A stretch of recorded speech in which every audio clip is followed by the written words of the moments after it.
Hey man, welcome back to Healthy Don't Hurt. My name is E-Man. It's the bald-headed menace. I hope you guys are doing good. I'm doing good. I'm trying to be great. Today's conversation is going to be about why God allows struggling, and I'm going to give you guys my 2 cents as to why God allows pain and suffering for you and your family. Sorry, it's not funny. It's just the way it sounded. It just sounded so dark. It made me laugh. But, on the real, bro, like, why does God allow these messed up situations inside our lives? Why is it that, when something bad happens, someone says praying for you? They're like, oh, sending prayers instead of sending money, or sending money with prayers. It's kind of strange, bro. I think people are just trying to be nice when they say they're sending prayers. But when it comes to God, allowing suffering, bro, I think it's all a test. I think it's honestly all a test. And that this is kind of just like a trial run for the next step. What the next step is, I have no idea. But this is definitely a test of your endurance, your durability, your determination, your consistency, and your discipline. And sometimes it's even a test of your empathy. And these are all like traits and skills and character traits that are very hard to work on. Like, these things can only be created by pain and suffering. I'm gonna be real with you. Me personally, I actually suffered quite a bit as a child, right? And so from the age of birth all the way up to age 10, I did not have a normal childhood. Now, when I say suffered, it's not like, I was getting whooped on all day, but it's just the environment that I was in was so crazy that it was a setup for failure. Like, I would have bet my whole paycheck, honest to God, that I was going to end up in jail or dead, especially because, I'm money motivated. And in the environment that I was in, the easiest way to make money is by you selling that rock. You know what I'm saying? And I ain't talking basketball. If you know, selling that arm and hammer, that powder. But on the real though, man, I think I would have got locked up. With my early beginning life. That's the way it looked. But things just turned out different towards the end. And I think that's why God allows pain and suffering, is he wants to test you. He wants to put you to the fire. He wants to, he wants you to feel that friction. He wants you to feel that pressure, and he likes to see how you respond. And very rarely, if you respond with aggression, and if you respond in a good manner, that is, one of troubleshooting, a manner of fixing, a manner of resolution, it always works out in the end. And sometimes it might not feel like it's going to work out in the end. Sometimes you'll see very little progress, and then, he'll bless you. Like, even with my YouTube channel, and this isn't no religious channel, but I just want to talk about this, so I hope you guys don't mind. But yeah, man, he'll put you through these trials and tribulations, and then he'll bless you at the end. I almost stopped doing YouTube. Or I took a long break from it. And while I was on this YouTube break, I decided to come back. I took like a 3-week break from posting anything at all, right? And y'all know I posted 1,400 videos at the time. I'm at about 1,500 right now. And so I had taken a break from YouTube. I decided to post a YouTube short. The YouTube short got 1.5 million views. I made about $400 or $500 off of a 57-second video. I got 2,000 subscribers off of one YouTube short. That took me from 2K subs. It took me 2 years to get those 2,000 subs. It took me all the way up to 4.4K. And I appreciate everybody that views all my content. I appreciate everybody that views me, everybody that hates me, everybody that loves me, especially the haters. Y'all the reason why I get up in the morning, so I could be on y'all neck and give y'all a reason to hate on. Because I'll show you hating. But no, for real, I really appreciate all you guys. Because you guys really have supported me, and I'm very appreciative. But, I had this large influx of success in such a short time period. Like this YouTube short, I was looking at the views every time I would refresh in YouTube Studio, which is where you can look at your numbers for YouTube if you're a YouTuber. Every time I would refresh YouTube Studios, the number would get bigger.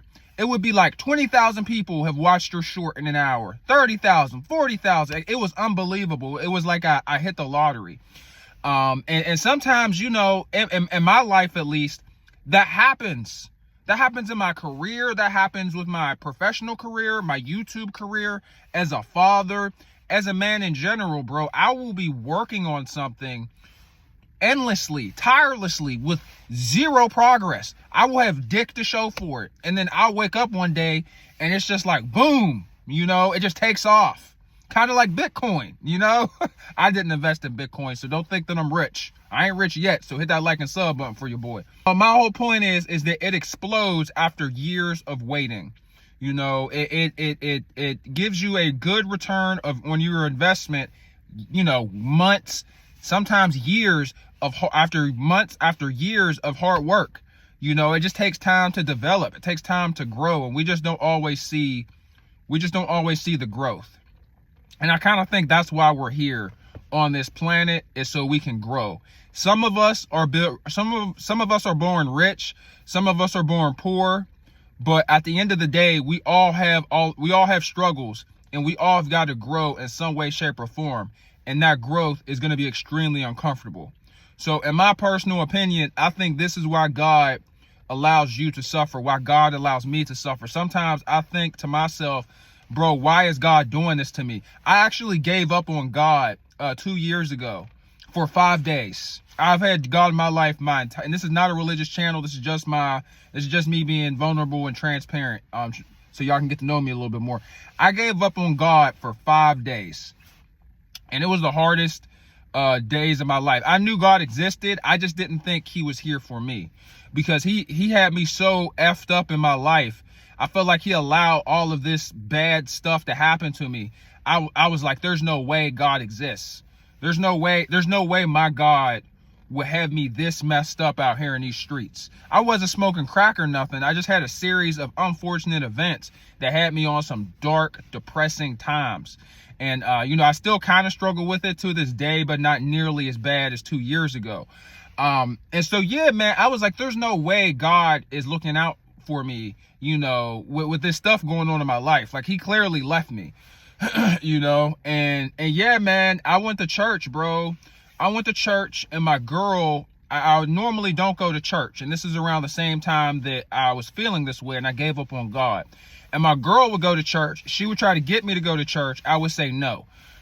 I would be like, no, I don't want to go. I'm good. And every Sunday she would try to get me to go. We'd be arguing, and she would just leave and go to church. This one Sunday, I go to church and I was talking to God, and I was like, yeah, God, I don't know what else to do, man. I don't really have anything else left in me. Like, I don't got no more fight left. You know, I don't know what else to do. Like, I've already given up. I feel like you've given up too.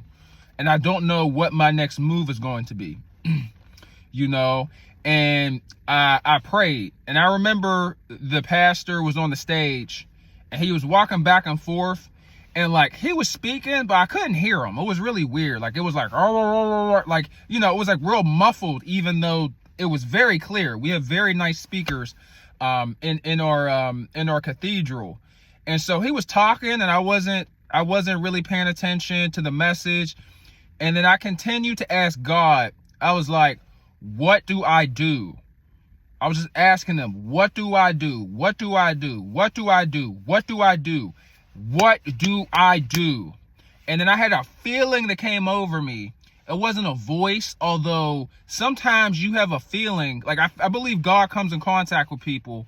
And when he comes in contact with you, you either think of a word, or you think of a feeling or an action, and the feeling is so strong you almost hear a voice. And this voice or this feeling only told me one thing, and it was one word: wait. And I didn't know what that meant. I was like, wait? What do you mean wait? Like, bro, I've been waiting, right? So I kept waiting, right? 2 weeks passed. Everything that I was going through mentally, all the struggles that I was going through were completely resolved.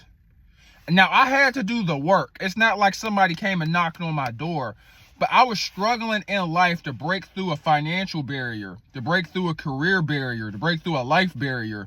And it was frustrating me so much that I gave up on God. I went to church. He told me to wait, and I got blessed like 2 weeks later. So he was just telling me just to wait. Like, just stick to the program. Like, just keep working. Just keep going. Keep suffering. Stay in the cold. Stay in the heat. Just stay underneath the limelight. Stay underneath the pressure, you know. And he bless your boy. So I think that's honestly why God allows you to suffer, even though some people are suffering so terribly. You know, a lot of people are going through way worse stuff than I'm going through, which, you know, I do feel for you guys. I'm not going to say, oh, I'm praying for you guys, because prayer doesn't do nothing. I mean, it does do something, but a lot of people in this world, they don't need prayers. They need money, right? So I'm not going to sit here and disrespect people and tell you that it's a part of God's plan and that I'm sending prayers, when reality, you need Cash App. You feel me? Like, I ain't gonna sit here and lie to y'all like that, because I'd be a little salty when people tell that to me. But no, I do hope that whatever people are going through, that it gets better. I hope that your life turns around. I hope that things improve. And yeah, man, that's pretty much my take on why God allows people to suffer. Let me know what you guys think. I'm not the biggest Christian, to be honest with you. Not the biggest. I'm not the best Christian. I'm not the best example of Christianity. I know y'all see my content. I be out here wilding. But I do believe in God, so I want to talk about it, right? Just because I'm not up here, like, reading scripture and stuff, which I never will. It's just not that type of channel.